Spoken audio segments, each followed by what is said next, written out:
Jamie was born and raised in Lincolnton, North Carolina, and she received her Bachelor of Science degree in Management from the University of North Carolina in Asheville, and a Master's from Public Affairs from Western Carolina University. She worked for 3 years as an event manager of the Asheville Downtown Association and has been the executive director of TDDA since 2015. She is on the kickball team. I'm going to go and support her team some afternoon whenever I don't have anything else to do, because I think that would be fun. Trying adult kickball. If I were younger, I would join that team. You can still join. Yeah, not with my knees, I don't think so. She's also on the board of directors of the Tryon Arts and Crafts, and she is on the board of Poke, Fit, Fresh, and Friendly. So I'll give you Jamie Carpenter. And welcome. Thank y'all for having me today. To talk about kickball real briefly, it was just something we started for a group of people and something for adults to do, and we soon realized after our first practice that adult bodies might not be meant to play kickball. We were very, very sore, but it's been a lot of fun. So I'm the executive director of the Tryon Downtown Development Association, and like Legally said, I've been here for almost 4 years, and we've been doing a lot these past 4 years, but really a lot had been done many years before me with TDDA, including burying our power lines, which was done by all volunteers almost 20 years ago. In particular, Wanda May, who had been our long-running president of our board. So I just kind of always want to reiterate how important or impressive the amount of volunteer work that we get done in this town, or that has gotten done over the years, including the museum. So since I've been here for about 4 years, and especially since I've been here at the museum in our office in the back corner over there, I keep finding out all kinds of new things about downtown and about the town. And just last week I gave a tour of a group of people from Asheville, and so the day before I was trying to research things to give on the tour, and I learned even more, which was pretty interesting. With all of the interesting parts of the past, we often look back on bringing back the good old days, or what used to make Tryon so special. But now, after all these years of history and revitalization and hard work by all the volunteers and staff before me, we've got to continue to look forward and think about how we can move ahead, just like the people back 20 years ago, like Wanda May did, and even years and years before that. So I like to think about honoring our past, but also looking at our future. So a quick background, because a lot of times I'll refer to Main Street. And when I'm talking about Main Street, it was a national movement and program that started in the late 70s, early 80s by the National Trust for Historic Preservation. And they were built whenever the malls and the interstates were being built and our downtowns were falling apart. And so that's amazing. The National Trust for the National Trust for Historic Preservation came around, and they ironically are also in town right now for all of the Nina Simone visioning process, which is a good tie-in. But they created a grassroots economic development program called the Main Street Approach. And so they focus on 4 areas, which was organization, making sure our partnerships and our government and our business owners are all on the same page. Promotion, which is advertising and bringing people to downtown through events. Design, which is the historic preservation side of things. And economic vitality, which is the business mix for downtown. So that's a little bit of a context on Main Street. But anyway, a while back, like a couple years ago, Wanda May actually sent me an article that was an interview of a lady named Karen Mocker. And she was writing a book, and I looked up and she's still writing the book, called The Myths of Main Street. So in that article, she was interviewed about the process she's taken for the book. And one thing she made was about, or one point that she made was about the Main Street approach being about history and nostalgia.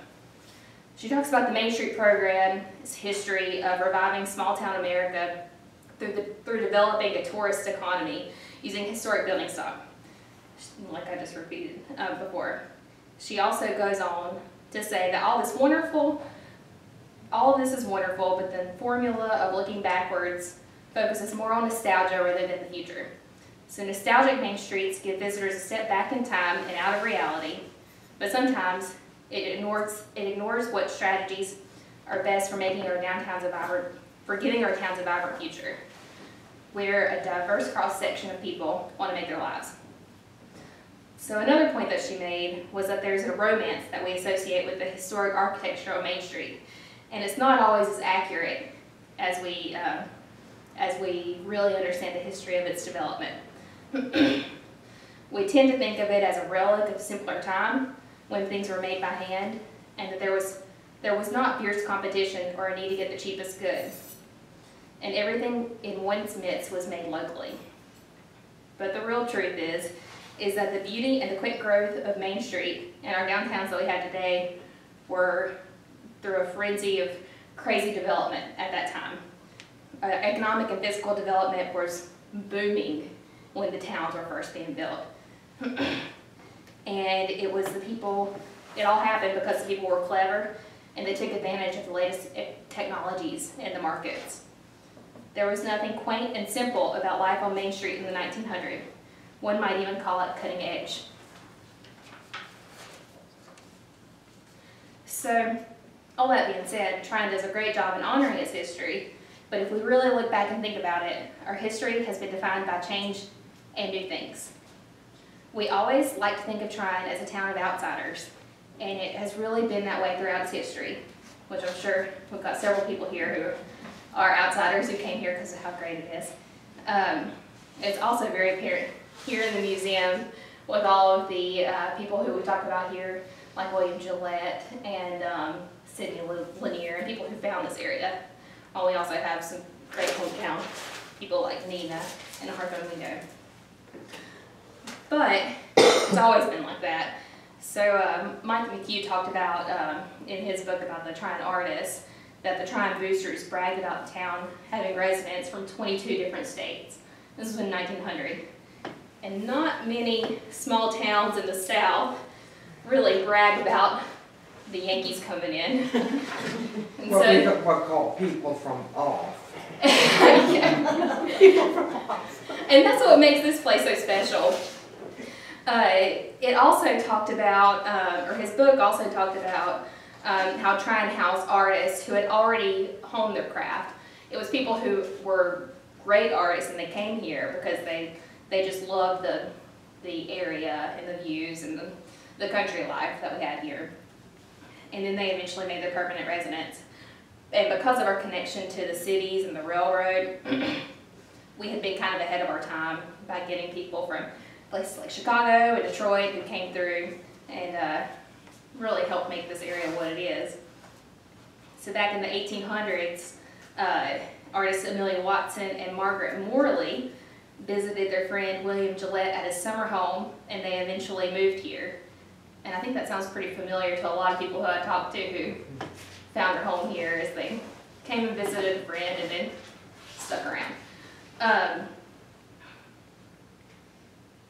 What has really set us apart though from the other towns, because there's a lot of really beautiful towns in western North Carolina, but it's the social and intellectual atmosphere that has really inspired the artists and the people who come here. Another thing that I really love about our history here and in downtown in particular is that it's a place where women flourish at a time when a lot of other places discounted them. I love that the Lanier Library did not allow men, to be a part of the library until I think it was the 1940s or 50s. And not only the Lanier Library, but the Tryon Fine Arts Center, Tryon Arts and Crafts School, and many others were started by women. And that carries on to this day. Just looking down Trade Street, and I may miss a view, But we have Brett Austin, KDD's, A New Outlook Salon, Burl's Fuel, Clover Acupuncture, Equa Treasures, Vines of Tryon, Workroom Tech, The Carriage Stop, The Bookshelf, Gary Bass, Tryon Creamery, Huckleberries, Blue Ridge Barkway, Four Winds Forest, Taste of Olives and Grapes, The Nest, The Bottle, Tryon Toy Makers, Sheer Magic, Cassie's Hair Salon, and that is pretty much every business on Trade Street minus a couple that are all owned and operated by women. And the others probably have pretty strong influence by the women who are in those businesses. So that's something that I think is very special and very important part of our history. Also, moving on from the artists, y'all know that it's been over 100 years since Carter Brown came here and really kind of established the equestrian life here when he opened the Pinecrest Inn. So just over 60 years ago, the U.S. equestrian team did their trials here in town and received national coverage. And then last year, we hosted the World in this area. And I know it's a controversial opinion on the World Equestrian Games, love them or hate them, but they were really great for our downtown. They got us plenty of coverage where other towns did not get coverage, and it gave us a shot in the arm to get our downtown looking as great as it is, and as beautiful as we see it today. So we hope that those guests come back. And something that I always want to remember is that, as I said before, we are a town of outsiders and will continue to be, and so we do need to welcome those people. So TDDA and our Main Street program has come a long way since we started over 20 years ago. And we're at a place now where we continue to fine-tune our downtown environment and try to be innovative and have fun in our approach. Our board, just a couple of years ago, updated our vision, and that was to be that Tryon is an inspiring, livable arts community steeped in cultural and equestrian heritage, where our present blends with our past and drives our future. And so what all that means in the end is that our committees are based off of 3 different areas, and those are based off of that vision. Our strategies are designed to take the assets that we already have in town and what we know and love and use those to grow our economy here, but keep it the size and the level that we want to have in this area. So our 3 committees and the economic strategies that those committees approach is that we're an equestrian community. We're a community rooted in equestrian culture. And what that committee has done recently in particular is a lot.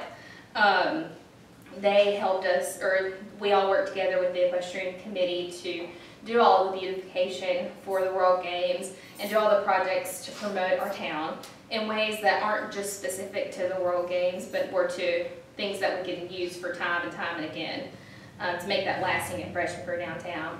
And then also most recently was our Horse Heritage Week, and that committee was completely in charge of that and the parade that we had downtown, even down to building our parade version of Morris that hopefully y'all saw. And he'll be back for the Christmas parade and maybe other things. The other committee that we have is that we are a vibrant arts community, not only for visual but for literary and performing arts. Right now, this arts committee has started as a steering committee and now has established a public art advisory commission. And this group will be working to manage and provide support for public art in the town. It's in the early stages, so it's still working on it. Also, just an aside from the public art committee, is we've really tried to make a conscious effort to promote our artists downtown through the events that TDDA does. So we have artists who are working on the street just to make that impression of being an arts community. And also, when we have events, we try to get local artists to make the artwork for us for the posters when we can. The third committee is that we are a desirable and livable community for everyone. And that just speaks to the quality of life that we have here. That committee is looking at more of the long-range goals of development for downtown. So we have a few sites that could be built on or developed, and we want to act proactively on that rather than reactively. If somebody buying a property and putting something there that may or may not fit with the the style and what we want, and what the people who live here want in the town. So an important part of the Main Street program, as I talked about, is that it's not just done by one person, or one group even, but it's a broad base. It has to have broad-based community support. The work is all incremental and takes place slowly over time, and that's evident with our streetscape, is that it started 20 years ago, and now it's just finished, and there's obviously always more work to be done. That's why I just brought I had a group of other people who have my job who came here yesterday, and they were last here in 2015 before I started. And since then, the Missile Diamonds project was completed, the movie theater was done, the sidewalks were done, the street was repaved. And I said, I can't take credit for really any of that. That was already people many years before me who were working on it. And it just takes time. And that's what I always try to repeat to people. It might not look like much now, but when you look back on what we're doing now, 5 years from now, you'll see the fruits of those labors. So, like I said, we're not done. We're just always moving forward. We're never going to be done. And I like to challenge the board and volunteers and everyone here and everyone in town to think about the people of the past, those talking about who were innovative and who made this downtown happen and made all of the different organizations we have happen, and the creativity and inspiration and innovation that they left, and what we want to leave as our lasting impression from this generation of all of us and all of us in town as our kind of mark on this community, because it's what continues to happen year after year. And that was main stuff. But a couple things I also wanted to add is that I got a list of our upcoming events.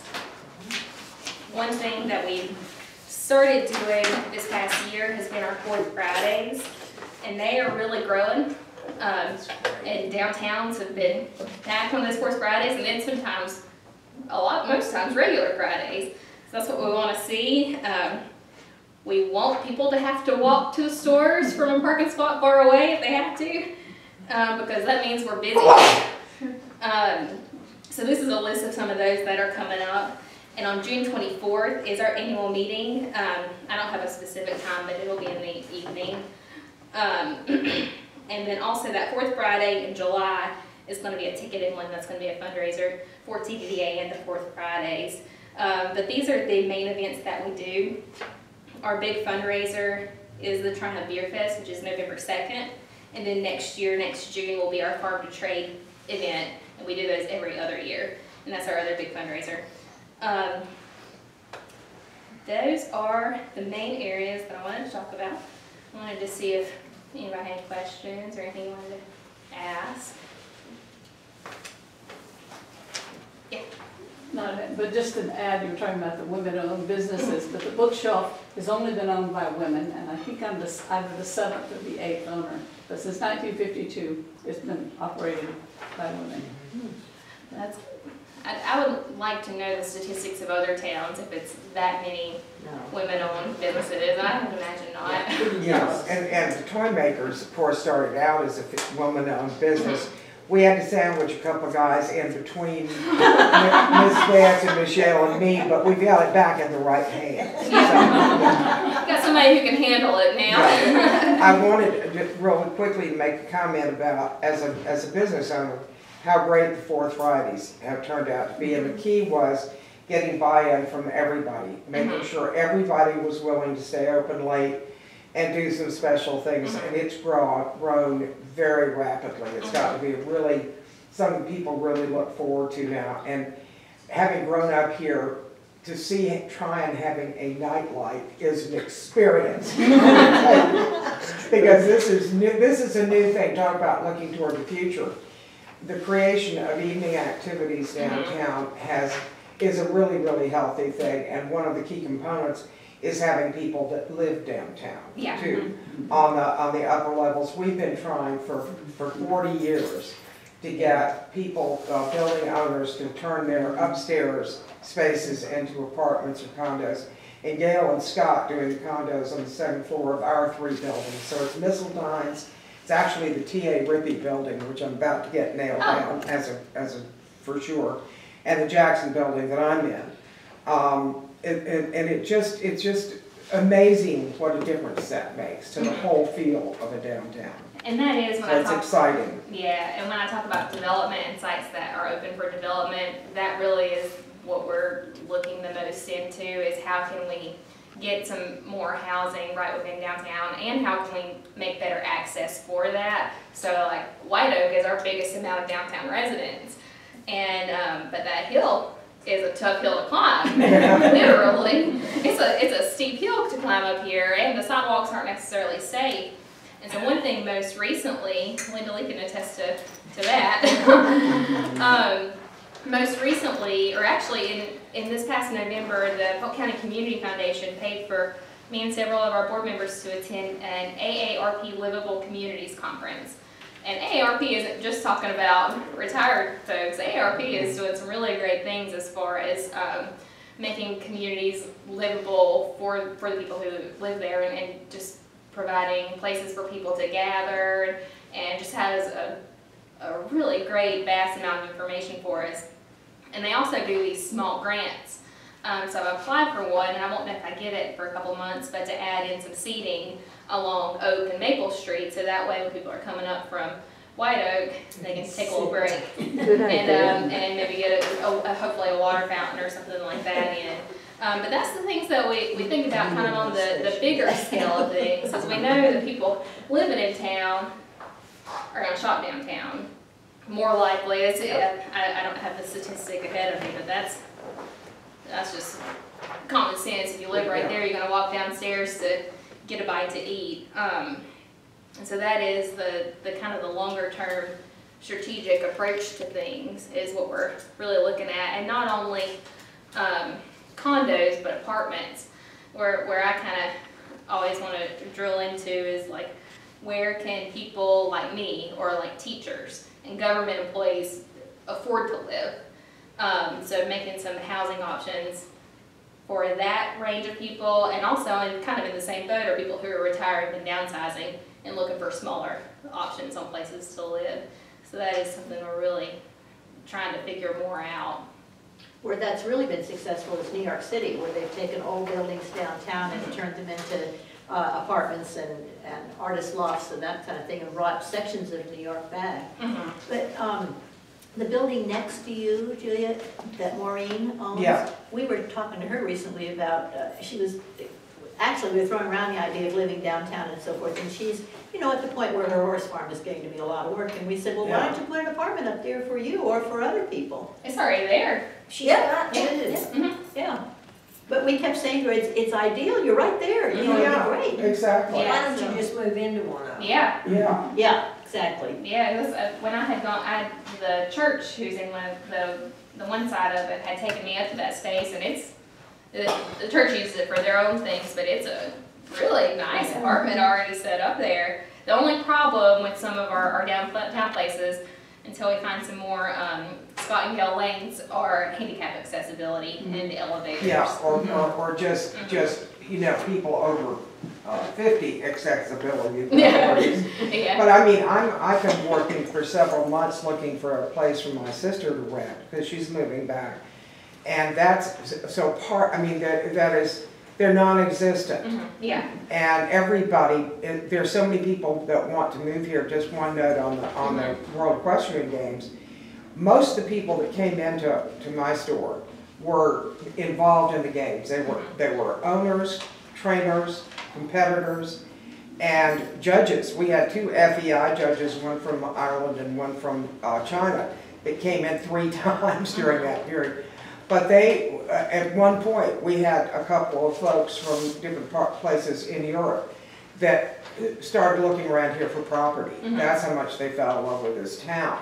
And people were able to separate the town from the equestrian center in terms of their outlook on it. Mm-hmm. Wasn't there a development, Julie, that was going to go in and it's sort of on hold close by that, I've forgotten who it was that was going to do it, the architect and the builder, but. It might be Jeff Bird's. Yeah, yeah. And those are the ideal urban living situations that he's putting in there. It's slightly more denser, but not like any kind of high rise or anything. Yeah, right. And it's right within walking distance. Yeah. It's gonna be downtown. great, it's gonna be great, and that's a big help, but boy, we need a lot more of that. Yeah. Yeah, Especially that's not too pricey. Yeah. Because, you know, people on fixed incomes that, you know, are just looking and Yeah. would love to live downtown. yeah, and these days, more and more people on fixed incomes, and people don't want to buy, they want to rent, and there's very few Yeah. rentals because it's just so much easier to sell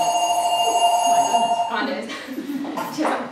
I saw on here that you have membership level and donation level. Should I get the phone? I was wondering what the benefits of membership are with TDDA? So membership is really offering your support for downtown. It's a tax deductible donation. And that really is the main ideal of the membership for it. Because of it being a tax deductible donation, there's only so many things you can offer as membership, just because really our mission is to support downtown. Right. And so giving members one thing or another over the benefit of the community is where it gets kind of fuzzy. I'd like to figure out some more membership benefits, but really it's more just supporting the work that we're doing The down here. donation levels, and I've always thought you could donate to Yeah. TDD. But then I saw membership. It's more or less, and I don't know if I'll get in trouble for saying it, but it's a donation. Oh, okay. Well, I Two think things too- I wanted to say. I actually have someone who's going to come live with me this winter. She's a girl fresh out of high school. She goes to our church and she's kind of transitioning. She's not going off to college immediately, but she wants to move out of her parents' house. And she's a seamstress. Oh. She sewed like 12 prom dresses for people at her high school. Wow. Cool. Wow. So she's fantastic Yeah. at doing dresses and stuff. All And her traditions. dream is she wants to own a dress shop, and she Oh. wants to have an apartment right above it, and she's moving directly to Tryon. She came out antiquing with me up here, and she decided this is what she wanted to do. So she's gonna come live with us for a couple of years, Mhm. and maybe take some business courses, and she wants to open her own shop. Yeah, That's that's great. great. Have her come by sometime. Absolutely, Yeah. I'll definitely bring her in. And then the other thing I was gonna ask is, I know that you have certain things that go on 4th Fridays events and stuff that you do on stuff. Is there a possibility to do something kind of parallel with those events that go on as well? Because I had talked to you about last time I saw you about doing the North Trade Street historical ghost tour that I was doing. And I've almost got it finished, and I was hoping to have it finished by the end of May. And I was thinking about doing it on a Friday. Yeah. And I was thinking about doing that, but it would be right as it's starting to get dark. Mhm. The whole point of it is to be after dark. And I wanted to see if it would step on toes during one of the event for Friday. As long as you just talk to the places where you're going to, because really with the 4th Fridays, what I kind of just have had it open for if people want to come and do something, as long as it's not something that's competitive with any of the businesses that we have downtown. The more the merrier as far as stuff going on and stuff to do. Just at the last one, it was a guys' night, and the country club came and set up a little putting green. And, That was so neat. and so I hope they come back. And so just to, if anybody calls, and same with that last 4th Friday, I had the folks with Trevor Arrowwood called and asked if we could do a fundraiser, and I said, sure, do this poker walk. Because I'd already had it planned, but it was going to be free, and I said, yeah, you make some money off of it, and you be in charge of it. Mhm. Which I'm trying to learn a lot more on delegation. We didn't hear exactly what it was that you were doing. What is it that you're doing? I do historical ghost walks. Ghost walk. Ghost That's what we walks. must Yeah, do. that's So you do amateur ghost hunting along with historical history around town. Great, Sounds like a good Halloween. yeah, Mhm. yeah. Yeah, definitely. And I think tours are really a good thing that we can do in the future. Like this group that I took on a tour the other week, it was a group of 20 or so people from the Asheville area. And I had really just put the tour together the day before, and they loved it. And even just from up the hill in Asheville, half of them were ready to find a house down here. Down here. So Yeah, I've had keep a coming lot of back and people, visiting. I've had a lot of people from Nashville come in, they're looking for Yeah. property here. That's where the buyer of my It's- house is yeah, coming from, yeah. is Asheville. Jamie, have you had any luck, one of the things that really boosted the growth of the 4th Friday thing you know, I don't want to sound like the way we did it in Toledo, but in That's Hillsborough okay. was getting the civic clubs to come down and do, and even if they just set up a table with, that's informational. I mean, the Boy Scouts would come and sell hot dogs, and the Rotary Club and the Kiwanis, everybody would set up something, even if it was just, because then it sort of makes it more of a community-wide event, and it can help the thing grow in attendance too. I have just put it that it's an option, and if anybody wants to do it, they can contact me or contact where they want to set up, because I'm pretty intent on the fourth Fridays being a business run, and so if the businesses contact people to do that, Okay. that's what I prefer, because that's, it's really an event that's for the retailers Sure. to do well, Yeah. so if they can help, I wanted to have some skin in the game. Yeah, it just helps grow attendance Yeah. for us. Jen, But what's the history of the neckties?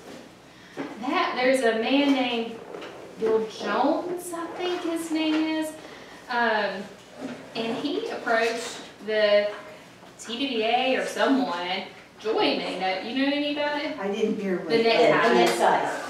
Oh, that was Taiwan, that was kind of, went in with the, April Fools. Yeah, well, actually, it was this guy, Bill Jones, I think his name was, contacted the town, had all these ties, and his original intent was to put them all around Lake Lanier. And then I think they found out that April Fools was going on at the same time, and it kind of tied in to the similar kind of thing. And actually, all the ties that we had tied up had dry rotted, so they're all gone. Right, But same guy, Bill, I hope that's his name. yeah, It is, okay. He's brought me more, and so I'm getting a bigger collection of ties that people just keep bringing them to me. So now we have more to tie more up on the street, but it was related to our April Fools. didn't Kathleen have a lot to do with doing think some so. special things? I mean, I think I remember somebody talking about outhouse races, which I thought was hysterical.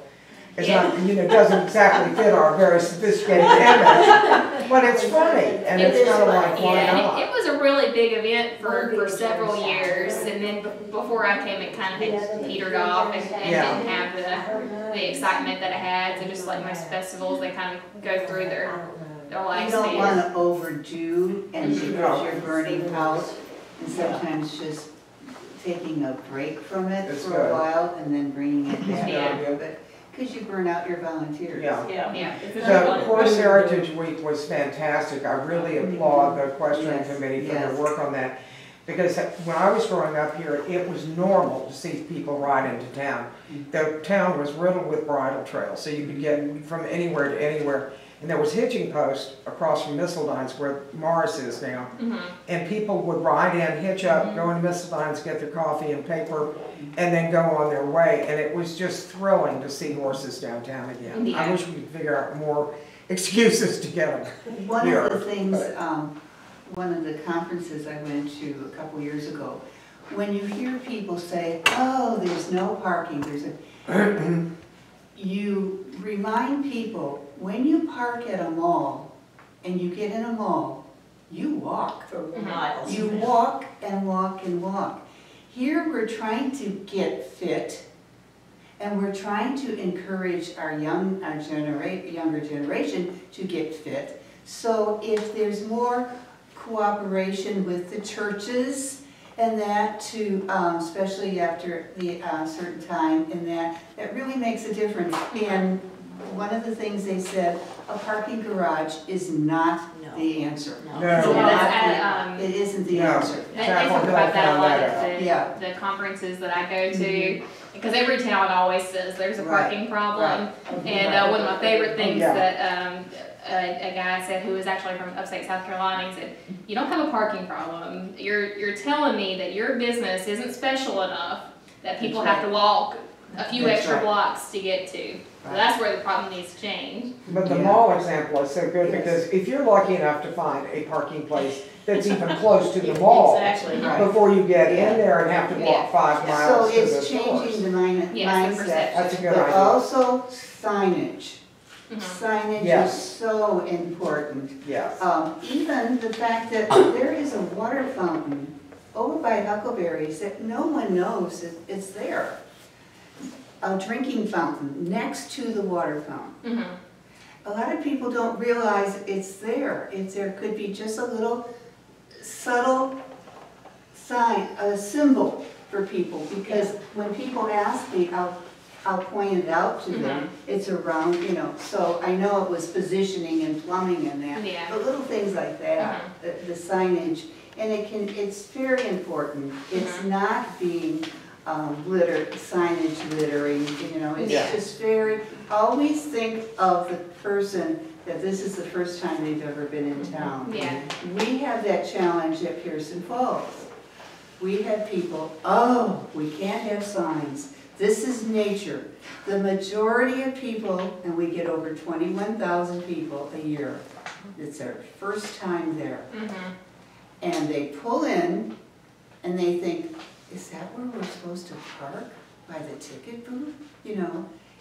So we've increased the signage with the duress of some people, but it's just so important. It's the way you do the sign that makes a Yes. difference. Yeah. I was someplace the other day, we were hiking, and again, we knew exactly the path, how far the path is. And even if we had signs in here for people that want to walk, if there is, you know, this is, if you take this path, this is the distance. Good idea. You know, so then it's get fit again. Yeah. We're getting fit in town. So you don't have to always wear the Get Fit watch. You can also read. So little things like that really makes a difference for The people. town Jack and I came from in California, that you could ride your horse downtown to the small town all the time, tie it up and go in and have lunch or whatever. And it was great. I mean, we rode, but it was also great for the people who lived there to see, the work horse people, to see the horses around. It makes a huge difference. It's encouraging to see Tryon. I mean, we've been here 25 years and to see, Yeah, I think it's yeah. Well, and you hear Long people way. talking about the feeling changing too. Within just the last, 4 or 5 years, that it's beginning to be exciting downtown. It really is, and I've seen it go through various stages over the last number of years. And we're in a real upswing now, and it's really exciting. It's wonderful. And we need to keep emphasizing being friendly, Yes, Yes. yes. you know, because that doesn't always come across. Yeah, Yeah. We need to be friendly. yeah. And I think what's benefited, especially with the Fourth Fridays, is we've got the businesses that are really getting along with each other, which is helpful. You don't have to worry too much about who doesn't like who, which was not always the case when I first started here, only 4 years ago. And so that's been really helpful. And I think one of the best things that's helping these Fourth Fridays is for our North Carolina Main Street Conference. The Community Foundation gives us funds to send some of our board members and myself to go. And this year I was able to get both Jessica Phillips with the Taste of Olives and Grapes and Ashley Ministry with the Nest to go. And they had never been to any kind of trainings or anything like that. So it was really enlightening and eye-opening for them. And so that the business owners are our best champions to get this sort of, they support something, they'll talk to each other and they'll all support it. So that's kind of the route I've been taking on a lot of things, is I'll tell somebody, why don't you ask a couple of people to help do this, so that way it's coming from each other and their peers, rather than me always asking everybody to do stuff. All right, any other questions? Oh, John? Is anything happening with the Melrose Lodge? Right now, I'm pretty sure the town is starting the cleanup process, is the last I heard. It's a whole big, long process that takes to do that, because it takes once the town gets on to start cleaning it up, they actually put a lien on that property. So it's a very difficult process that requires very specific steps for it. The first stage, which is what they're starting, is salvage. Because there is a lot of stuff there that can be salvaged, and so that's the first step. That's what they're starting. The only thing we need to make sure is that they do not level the lot, because the most likely thing to happen with that lot is for somebody to build another small B&B there, and it's going to have a basement. And so I'm talking to Alan and the others about, yeah, clean it up, that's great, but dear Lord, don't level that thing. You just Yeah, that'd be make it more expensive for the person who Well, makes it. Marilyn told me, and I don't think this is private conversation, that she doesn't own the land. Is No, that she right? does Okay, not. she doesn't own the land. And some gentleman owns the land. Yeah. And she got an estimate to clear it, and Yeah. it was like half of what the town had to clear it. Well, talking to several of the realtors, the estimate she got was not realistic at all. No, it was not. So, she told me that, if, she doesn't have the money to clear it. Right, So, it either goes back to the man who owns the property, or it goes to the town. And the town will only give them so much time, and then they can take it by eminent domain, which is what she would like to see happen, and I think most of us would, so, I don't I know. think that's what's already. Yeah. Yeah, I think they're already past the wait Yeah. period, from my understanding, Yeah. and so now it's the I cleanup. And- thought it was and- only and- 15. I want to squash one rumor that's been going around for a long time, and that is that Tryon Fine Arts Center wants to buy it, turn into a Yeah, parking lot. yeah, No, they do no, not. right. Okay. Yeah. They have absolutely no Yeah. interest in doing it. Right. That came from Maryland the day of the fire because there had been talk about that a long time ago. Yeah, I And know. because she was so distraught on it, she said on camera that she would give it to them willingly because she was so upset. Yeah, But that's since changed. yeah, I remember. All right, well, I think there are snacks over in Yay. the room next door. Now,